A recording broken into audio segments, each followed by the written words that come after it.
Umayya इब्न खलफ मक्के के सरदारों में से एक अहम सरदार था, जो कुफ्र और शिर्क का बहुत बड़ा पेशवा और इस्लाम और मुसलमानों के हक में रूए जमीन का एक बहुत बड़ा शैतान था।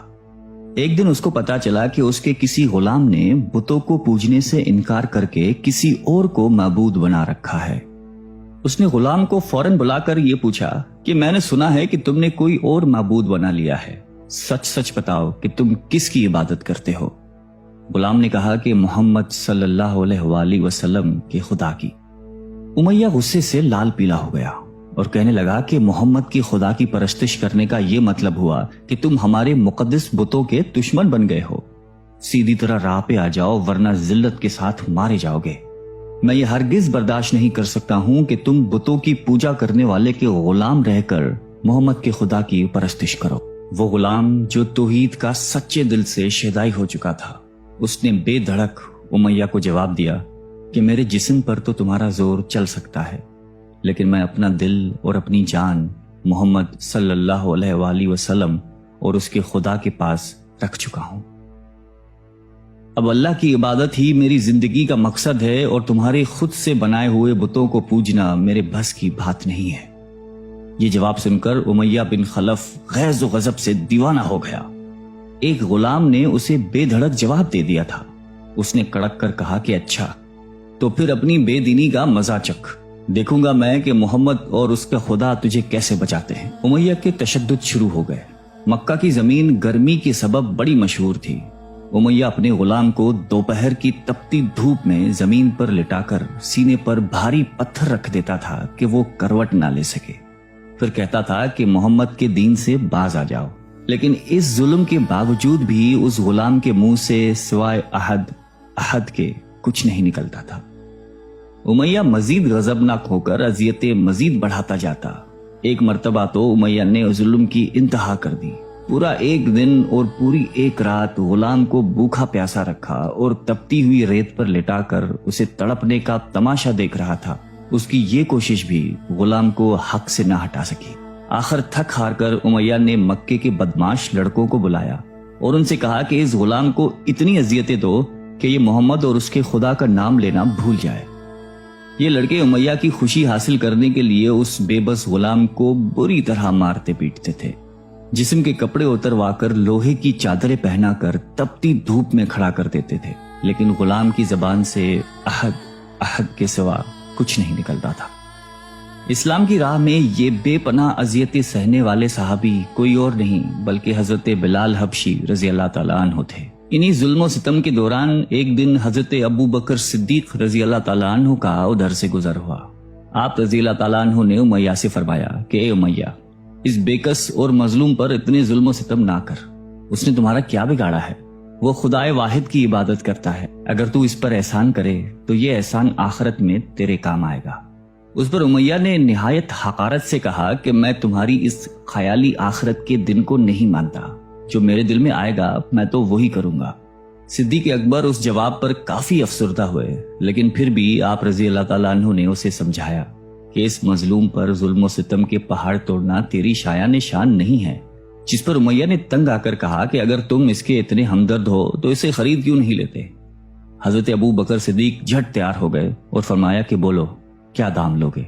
उमय्या ने कहा कि तुम्हारे पास एक गुलाम है जिसका नाम फस्तात रूमी है, वो मुझे दे दे और इसको ले जा। हजरत अबू बकर सिद्दीक रजी अल्लाह ताला अन्हु फौरन ही राजी हो गए, जबकि उमय्या का ख्याल था कि फस्तास एक निहायती कारामद गुलाम है जिसकी कीमत ज्यादा है और हजरत अबू बकर सिद्दीक रजी अल्लाह ताला अन्हु उसे देने से इनकार कर देंगे। मगर आप फौरन राजी हो गए तो उमय्या को सख्त मायूसी हुई और उसने साथ ही 40 उकिया चांदी की फरमाइश की। उसे भी हजरत अबू बकर सिद्दीक रजी अल्लाह ताला अन्हु ने बखुशी अदा कर दिया। हजरत बिलाल रजी अल्लाह ताला अन्हु को साथ लेकर दरबार रिसालत में हाजिर हुए और सारा माजरा कह सुनाया। आप सलातुस्सलाम निहायत ही खुश हुए और फरमाया कि अबू बकर, इस कार खैर में मुझे भी शरीक कर लो। सिद्दीक अकबर रजी अल्लाह ताला अन्हु ने फरमाया कि या रसूल अल्लाह, मैं इसे खुदा की राह में आजाद कर चुका हूँ। ये सुनकर ज़बान रिसालत से सिद्दीक अकबर रजी अल्लाह ताला अन्हु के लिए कलमा रहमत जारी हो गए। हजरत बिलाल रजी अल्लाह ताला अन्हु ने इस गुलामी में 28 साल गुजार दिए, लेकिन आप चूंकि निहायती नेक और पाकीज़ा तबीयत के थे لہذا جب حضرت صلی اللہ علیہ وآلہ وسلم نے دعوت توحید دی تو آپ نے فوراً اسے قبول کر لیا، اور یوں آپ سابقون الاولون کے مقدس جماعت میں شامل ہو گئے۔ رہائی پانے کے بعد حضرت بلال ہمیشہ آپ صلی اللہ علیہ وآلہ وسلم کی خدمت میں حاضر رہتے تھے اور دل و جان سے نبی پاک صلی اللہ علیہ وآلہ وسلم کی خدمت بجا لاتے۔ آپ صلی اللہ علیہ وسلم حضرت بلال کو کسی بھی چیز کا حکم دیتے تو آپ اپنی جان بھی لڑا دیتے۔ غزوہ بدر سے لے کر غزوہ تبوک تک تمام غزوات میں شامل رہے، لیکن حضرت بلال کی اسلام کے لیے سب سے بڑی خدمت اور ان کے لیے سب سے بڑی سعادت اسلام کا سب سے پہلا مؤذن ہونا ہے۔ ہجرت کے بعد جب مسجد نبوی صلی اللہ علیہ وآلہ وسلم تعمیر ہوئی تو آپ صلی اللہ علیہ وسلم نے آپ کو اذان دینے کا ذمہ سونپا۔ آپ کی آواز نہایتی دل نشیں تھی اور اس میں ایک ایسی تاثیر تھی کہ اذان کی آواز سن کر لوگ سب کام چھوڑ چھاڑ کر مسجد کی طرف دوڑتے۔